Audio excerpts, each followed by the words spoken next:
Hello everyone, this is the promotory channel. I'm starting the assembly of this engine. This is a Mercedes-Benz on 441. So this engine was taken from this kind of vehicle. The vehicle is a horse transporter. My subscriber came from St. Petersburg. Well, removal and installation. Basically the vehicle is here on our inspection pit. The disassembly of this engine is on my channel. The link is in the description below this video. I'm starting the assembly. We were waiting for the block to come back from machining. It was literally delivered just a few days ago. So it's the standard set of machining work. That's the cylinder head surface, the seats for the liners, and the bearing saddles for the bearing shells, and also the main bearings. This is a V-type engine.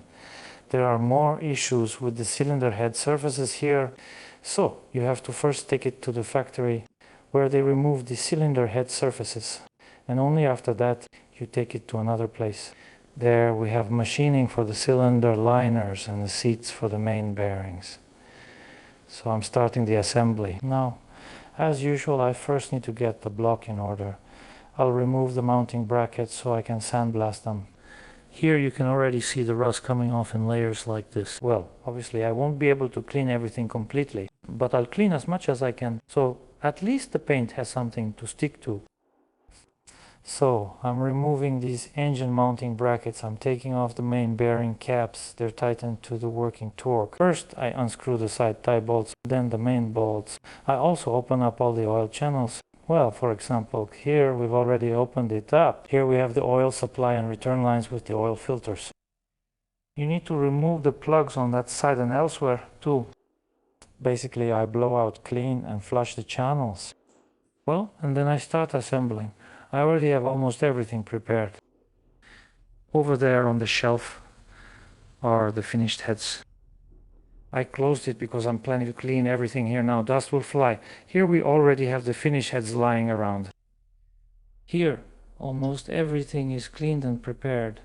For example, take the compressor over there. You can see everything is cleaned as well.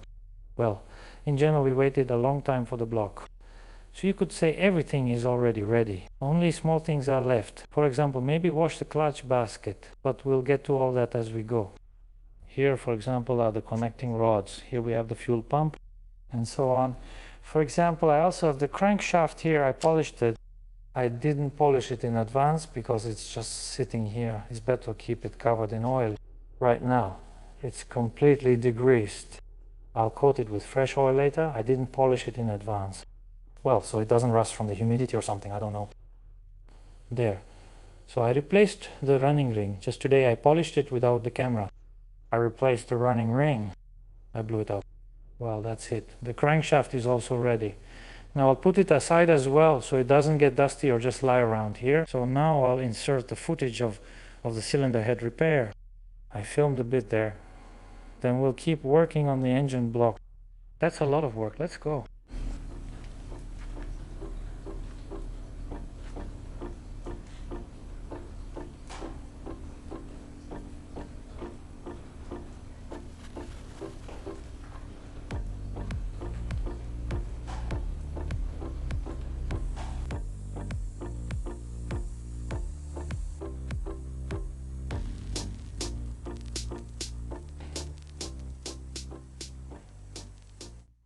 I'm pressure testing the cylinder heads, which I've already returned from the surface grinder.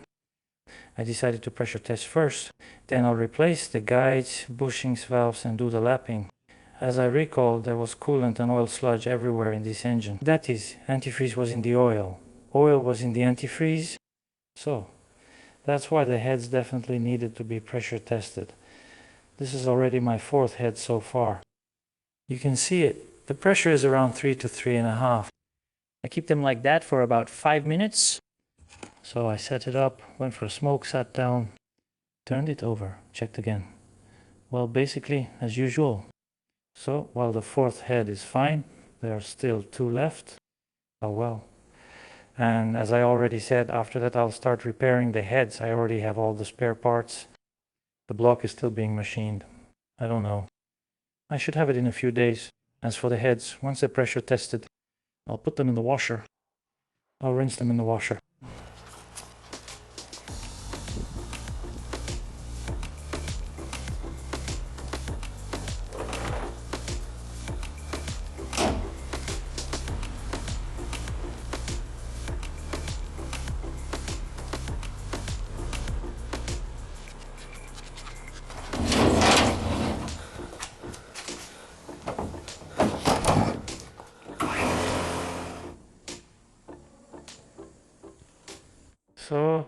I cleaned the heads and then sandblasted them right away yesterday. I decided to sandblast them because there was such a thick layer of rust here. It was literally coming off in layers.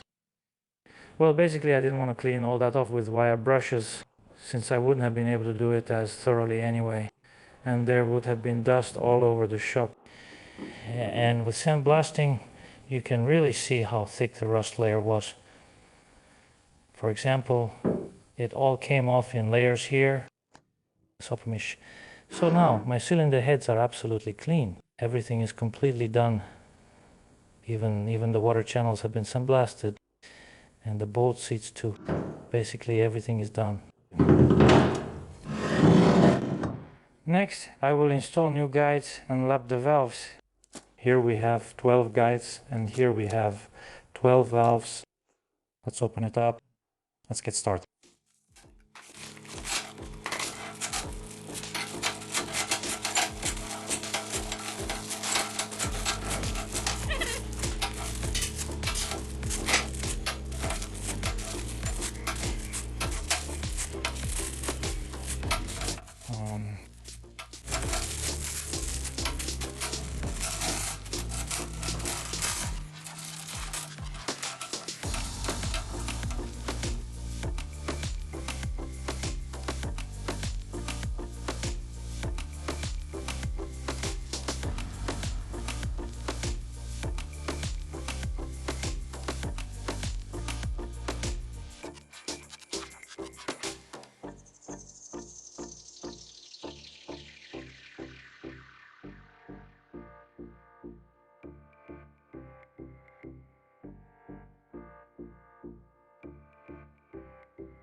So I washed the engine block in diesel fuel specifically to clean out the channels. There was footage of that just now. That is specifically to mechanically clean and flush each channel with a brush. But I don't know, it's just a habit of mine now.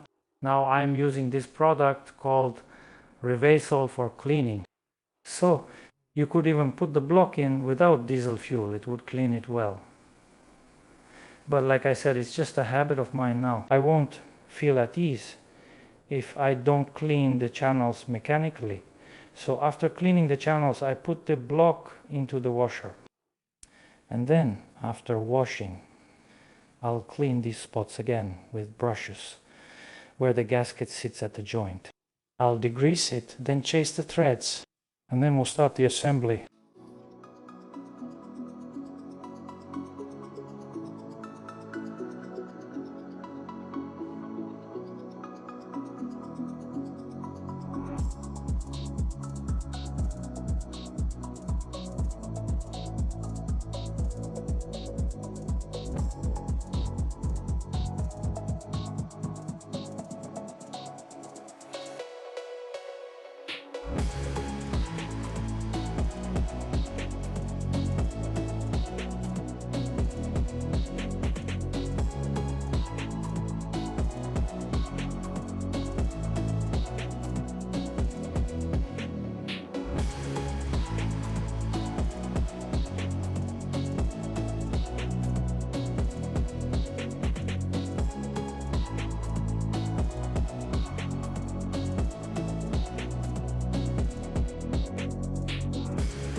Alright, so I installed the plugs. Now I'm installing the oil nozzles.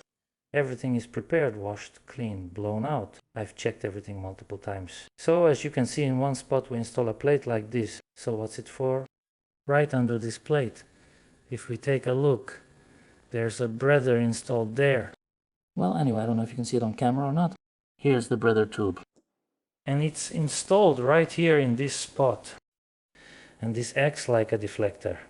It covers these holes so that oil splashing around doesn't get in there, right to the breather. That's the function of this plate. By the way, it's not installed on all engines. Some have it, some don't. On some engines, there are just nozzles installed without this plate. I don't know how much it affects the breather's performance. Well, on this engine it was installed, so I put it back in place as well. Alright. Now I'm installing the nozzles and tightening them off camera. Well, and then I'll start installing the camshaft bushings.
So I washed the pistons in the washer, machined them on the lathe, 0.25 millimeters, the same amount that was taken off the cylinder head mating surface. So my pistons are ready. Next, the connecting rods went through machining as usual. Funny-ish, the piston pin bushings were replaced, and the seats for the rod bearings were checked. I prepared a new rod bearing and got the piston rings ready. The pistons are still the old ones, meaning they're still in good condition. In fact, you could even say they're excellent and will last a long time.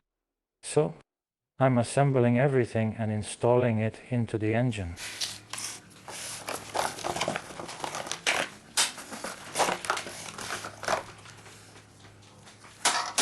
So, we can also see the connecting rods. There was machining done on the rod bearing seats, which means the rod was probably deformed into an oval shape, and the machinists restored this seating area. Also, there are new bushings.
I installed the connecting rods in relation to this groove of the oil nozzle, just like in an inline engine. This is a V-type engine, so the connecting rod is positioned like this.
installed the pistons and the connecting rod bolts to 110 Newton meters plus 90 degrees and the main bearing bolts to 330 Newton meters plus 90 degrees. The connecting rod bolts are tightened to 110, then turned another 90 degrees. Next, I installed the counterweights. Of course, they're marked 1, 2, 3, 4, so I put them in their places. And we also tighten them to 110 and then turn another 90 degrees. I also already installed the front cover with the oil seal. The cover is cleaned as usual. I checked all the threads. Installed a new wear ring for the oil seal on the crankshaft. As I showed before, a new oil seal L-ring without a spring as usual. Of course, the gasket is new, a thin layer of sealant, so everything here is already tightened as well. Next, I installed the timing gear on the crankshaft, aligned the marks, and you can see a double one mark on the camshaft. There's a bigger dot on the crankshaft. There are no other marks on the camshaft, and also no other marks anywhere on the crankshaft. So, I've aligned everything, and now, before installing the cover, I'll apply some assembly paste here. I also need to check the cover and measure the axial play of the shaft, because the cover is different. I'll talk about the cover a bit later, we'll get to it soon. Now I want to install the heat exchanger right away. As for the heat exchanger, the housing is already prepared, washed and cleaned. After sandblasting it, I washed it again and blew it out after the sandblasting chamber, so it's completely prepared. So here we have gaskets for the oil cooler. This is the gasket for the heat exchanger itself. Radiator mounting bolts. There are also 2 plugs here. I need to replace the washers on them and also the bolts for mounting the heat exchanger itself to the engine. So we'll have a new oil cooler. I'm removing the heat exchanger, installing it, and then we'll move on to the cover where I'll explain what's what.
Now about the cover. As I remember, when I was disassembling, I showed that there was a hole in this spot. That is, at some point something got between the flywheel and the cover here. And you can see these dents here, dents all around. And right here, exactly where the compressor is apparently, the aluminum is the thinnest. And basically, it got punched through and there was a hole. Well, we thought it wouldn't be a problem to give it to a TIG welder to weld it up. They've already welded these kinds of covers from these engines before. Well, not exactly from the 441, maybe from the 407 or the 447, for example. They welded man covers and so on. That's it. So they gave it to the welder and the welder struggled, I don't know, for several days. That is, they gave the welder the cover and the intercooler from the same vehicle. That is, he welded the intercooler literally in about an hour. I don't know, in general he did it all quickly. Well, as for the cover, there was a small hole, literally about 1 centimeter. He welds it, the cover cools down, and with a click snap a crack appears right next to it. So he kept welding and welding here, basically along the entire length of the cover. and we can see that the crack has already gone this way and another crack has gone over here. Basically he welds it up, the cover cools down, and it cracks with a loud snap, just like that. He tried heating it up. You can see here there are heat marks left.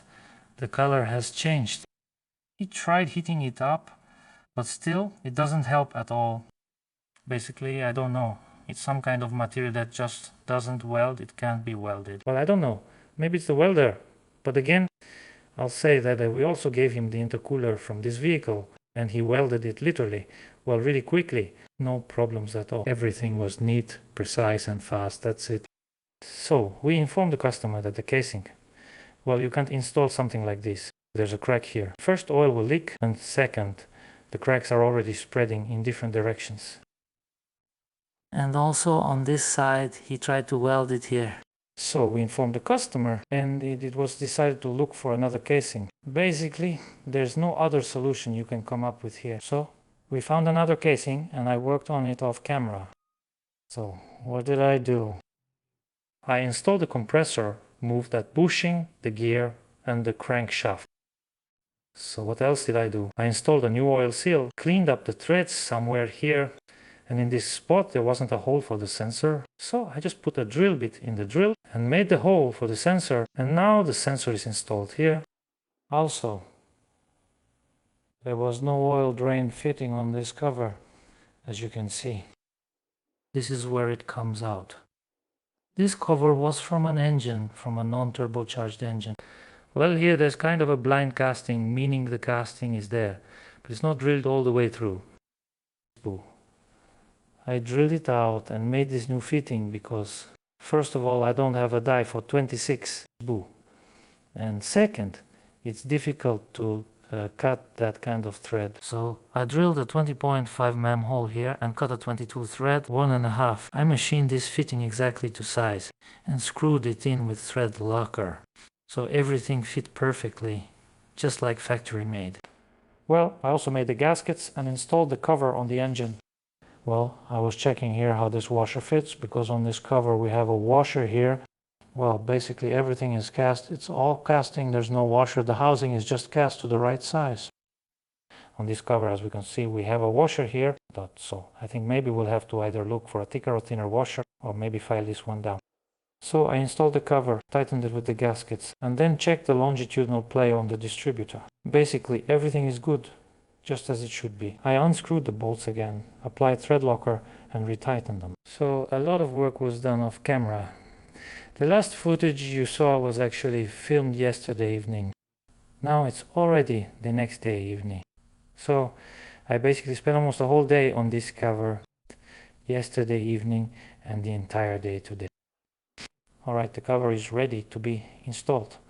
So I put on the gaskets, apply a thin layer of sealant as usual, install the gaskets and then tighten the bolts. Next we'll install the new oil pump, the pickup tube, and then close up the oil pan. I'll install the flywheel right away. By the way, the flywheel isn't ready yet. I need to clean it and replace the wearing. It's standing behind the cabinet. I also need to install the new flywheel bearing there.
So I've installed the cylinder heads and tightened them.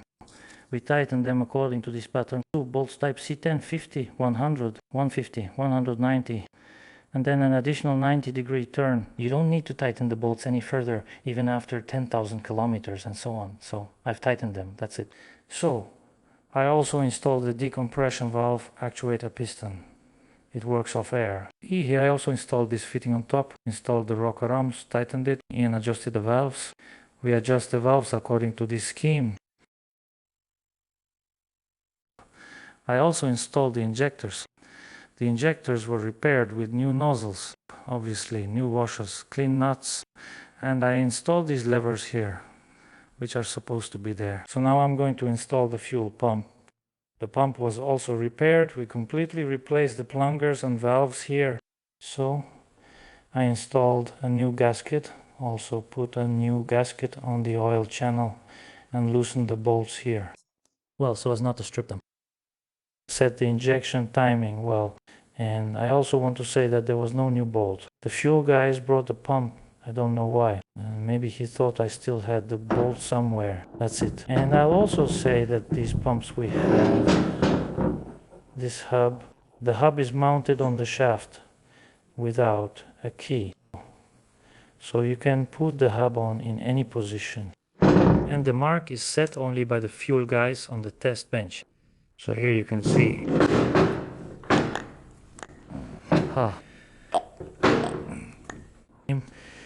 So here you can see the fueler made a marked it here with a marker.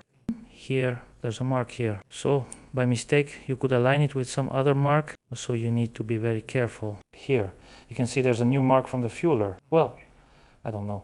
It's really inconvenient that the hub is installed differently every time. There's no key, nothing, just a cone. And the nut is tightened. Well, I also want to show that fuelers, as usual, like to mess things up. To tighten this nut, they clamp this gear in a vise, and it ends up being right on the teeth. And here you can see two teeth are actually deformed. Two teeth on this side and two teeth on that side. Well, I don't understand. What is this? How is this possible? Couldn't they use something soft or some kind of tool if they're doing this all the time? Why does it always have to be like this? Well, it doesn't really affect the work much, but anyway, during the next inspection, you'll see the deformation of this metal in this spot. There will be wear and so on. I mean, I don't like it. I don't know. I'm just showing it as a fact that this is how it is. So I'm installing the pump and then I'll go on to close the valve covers. So basically now I'll be working almost without the camera.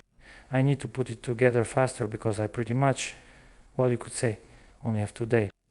I need to fully assemble the engine today. So I need to install the manifolds, pump, water pump, and close the covers. Paint it, also get it ready, like the exhaust system, the turbo, the manifolds, and so on. Because I got two more engines to repair, engines from our company. This is a Peugeot Boxer engine, and apparently the crankshaft broke because the flywheel is wobbling like this and there are knocks. So I'm going to take it apart. And also there's this 3-cylinder diesel engine. It's from a tractor, a small tractor. I think it's called MSK80 or something like that. If I'm not mistaken, here the crankshaft got stuck. Basically some support broke off and the engine fell down. I think that this fitting here, that's probably the dipstick, and basically it got broken off. The point is the engine is without oil and it won't turn over. So the bearings got welded I worked on this engine before. Well, before I even had a YouTube channel. So that's more than 10 years ago. Yeah, well, here it is now. We'll need to do this repair again. We should take it apart to find out what's wrong. It's unclear how bad the bearings are welded, or if it's the rod or main bearings. Maybe there's something wrong with the block. Yeah, well, as usual, both engines need to be fixed very, very, very, very urgently. So, starting Monday, I need to work on these two engines. First the one from the Peugeot, then the one from the tractor. So, today is Sunday. That's why I'm already behind on the engines as usual. Because the machine work as usual took a long time. Especially since it's a V-shaped engine, this surface. As I already said, we deliver to different places. There's a line here, a line there. The customer is already waiting too. His order is getting delayed. I was supposed to go to Moscow, I think, to deliver some horses, but I can't do more than I can handle. In general, I have a lot of work. I don't know if there will be any filming or not. But in any case, I'll start it with the car. I'll try to film it. Also, I'll mention that I set the pump at plus 5 degrees.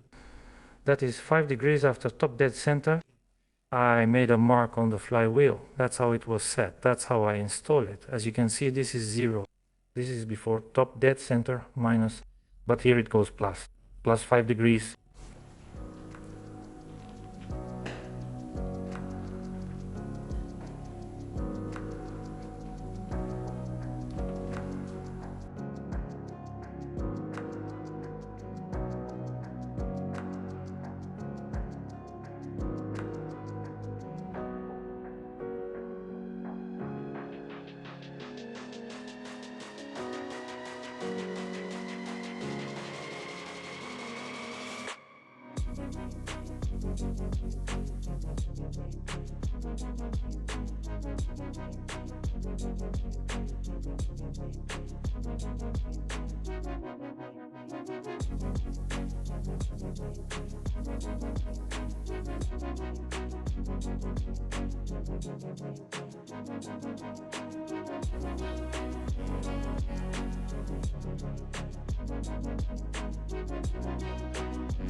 Alright, so I'm assembling the compressor, the cylinder, piston rings and pin are all new.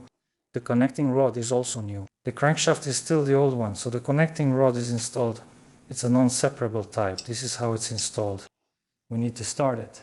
I'm installing the connecting rod. Next, this rear plate with the bushing. Rubber gasket, sealant on it. A new rubber gasket or sealant. Next, I install the cylinder here on the gasket as well. And then the cylinder head is installed. And all of this is fastened with the same bolts. Both the cylinder to the body and the head. Basically, you tighten 4 bolts and that's it.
let's continue.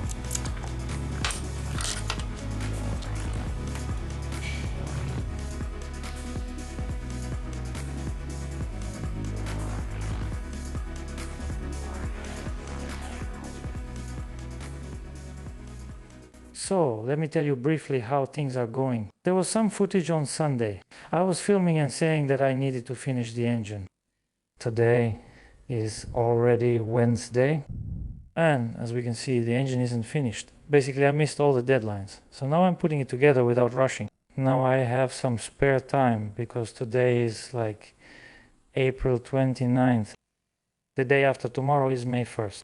There will be a 3-day holiday. No one will be around. There will be no one to install it. So basically I have time until Monday. Thursday, Friday, Saturday, Sunday, 4 days. So now I don't have to rush anymore. I can calmly assemble everything. So what have I done? Basically, almost everything is already assembled.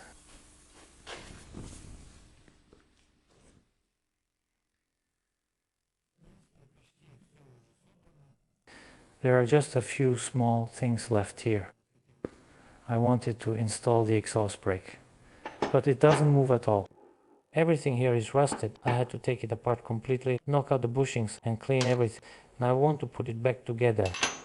Install the pin, grease all parts and assemble.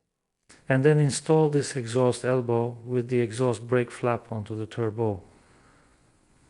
I still need to screw in the studs here. So I picked out these tubes. I replaced the tubes. The ones we had here were cracked and welded. Installed gaskets and bushings here. Power steering pump. This tube here was also broken.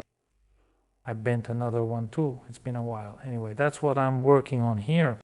I just mocked it up for now. The turbocharger is new, but I didn't show the unbox. On the turbocharger, there's this casting here. So the nut doesn't fit. So there's this kind of casting. Yeah, like an oval joint. And basically the edge of the nut gets stuck. There's about 1.5 millimeters of clearance left, but the nut is already hitting the edge. So I took an angle grinder and ground it down like this. Well, the customer bought the turbocharger a few years ago. He kept carrying it around in the van all that time. That's it. Well, I don't know, I really can't say anything about it. But I've never seen anything like this before.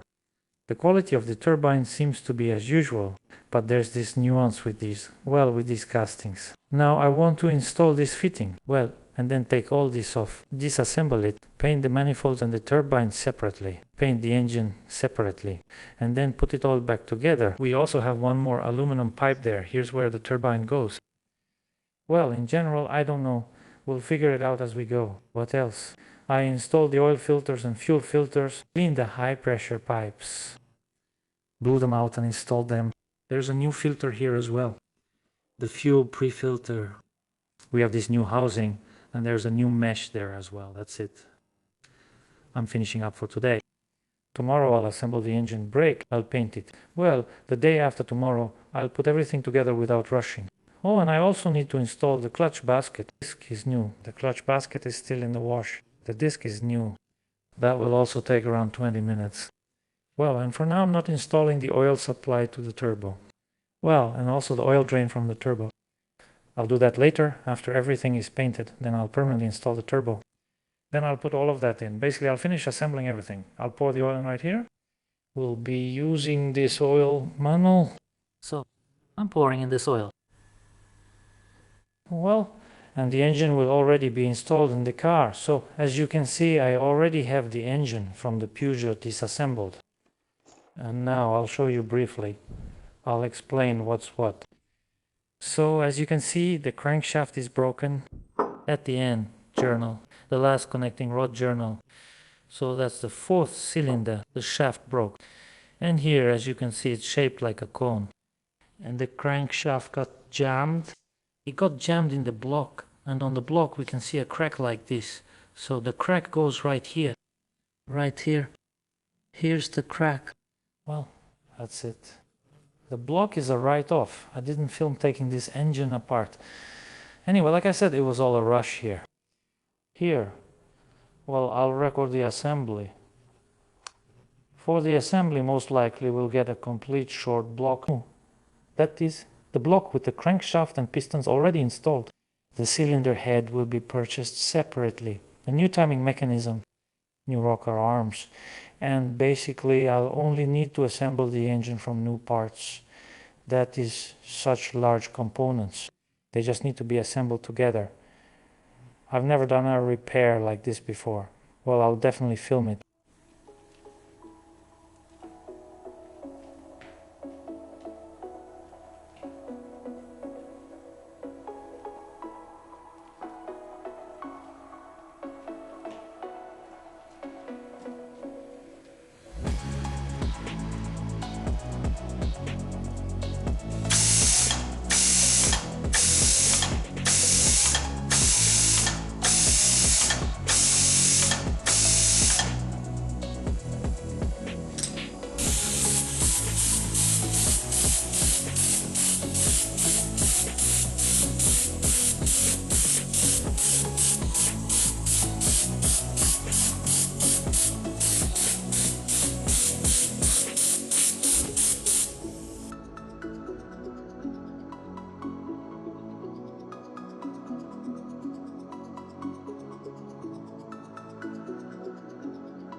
So I painted the engine. I've already finished assembling it.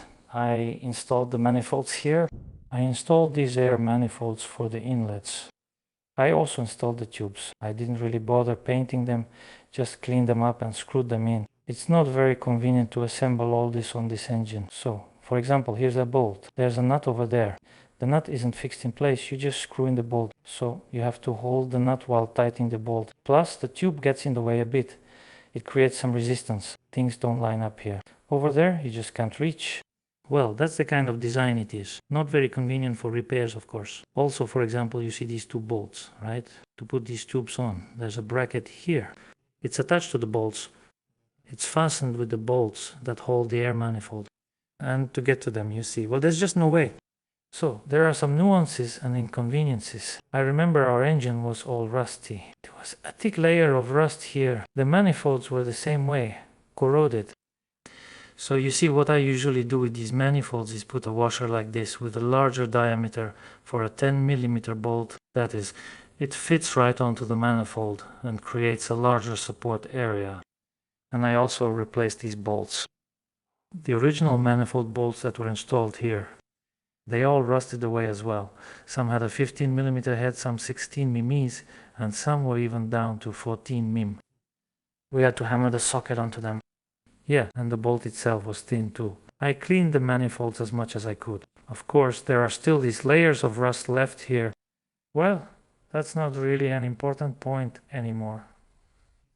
It's just to make it look good on video, you could say. Once it's all installed on the engine will run for about 5,000 kilometers. These manifolds, after being exposed to water and temperature, will definitely look different. But right now, this is just how it looks fresh out of the shop. It looks nice. It's important for me to clean and paint this. So, I replaced these pipes. I don't remember if I mentioned it or not. This pipe here is actually in perfect condition. I worked a bit on this one here. Basically, one part is from one pipe, the other part is from another. Alright, moving on. I started installing the turbo. It's not very convenient with the turbo here either. Well, the oil supply can be installed later. Here it is. And for the oil drain, there's this little aluminum tube here. There's one sealing ring on one side and another sealing ring on the other. This little barrel here moves around a bit. There. So I installed the turbo, tightened everything up. I noticed that this tube is sitting a bit crooked. It's this kind of tube. So this part doesn't sit evenly on the rubber. It kind of bends it a little like this. So I tried loosening it here on the turbine, these clamps here. I moved the housing a bit and also adjusted the snail shells a little. Here, as you can see, I achieved the perfect positioning.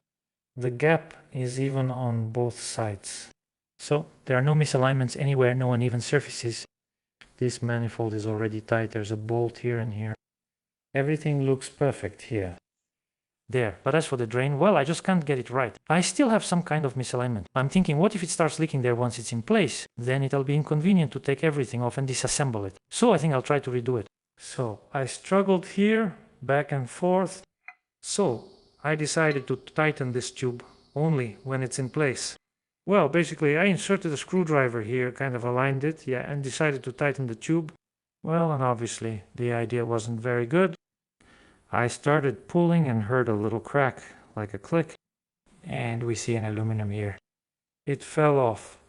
Well, of course you have to figure out that you need to use a screwdriver, think it through. I don't know what I was expecting to happen. There, we see. I did something this foolish. I'm not sure what to do about it right now. Well, I decided to finish assembling it for now. I'll install the clutch and fill it with oil right away. So my engine will be fully ready. Then I'll think about it. What to do with this tube? There are options. I don't know honestly right now. I'll think about it now. So about the clutch, we kept the old flywheel. The clutch pressure plate is still the old one. We'll have a new clutch disc, a new release bearing. This part will also be new, the one for the release bearing. I've already replaced this part, as you can see by its condition. Состояние. I've installed the new part. Well, and here on the old one, the mounting system was a bit different. 3 little tabs like this, and you can see it's kind of bent. So, to insert it, you had to press this one tab, insert it, and it would go in. And then it rests against this tab and can't fall out. The new contact is a slightly different design. Honestly, I've never seen a design like this before. It's unique. I've never seen anything like this before. Here, and here it's a bit different. 6 tabs. A ring. This contact is inserted from the other side and then the ring is put in place. So, well, and here we have a pin. Everything is the same. So what did I do? There were 3 slots here on the clutch cover on the diaphragm spring finger. Well, I added 3 more slots with an angle grinder here. 1, 2, 3. That's it, I installed it. So now I'm unpacking the release bearing, unpacking the disc. I'm checking the disc for run out. I'm installing the clutch cover. Well, and as I said, I'll fill it with oil right away. It's convenient here in the workshop. It's not very convenient to do all that in the pit. There. Well, and as for the gearbox, I don't know, maybe I'll rinse it a bit, clean it, then I'll install the gearbox. Well, and then I'll think about what to do with this. With this problem that I caused.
Here are the pipes, the oil drain pipe from the turbo.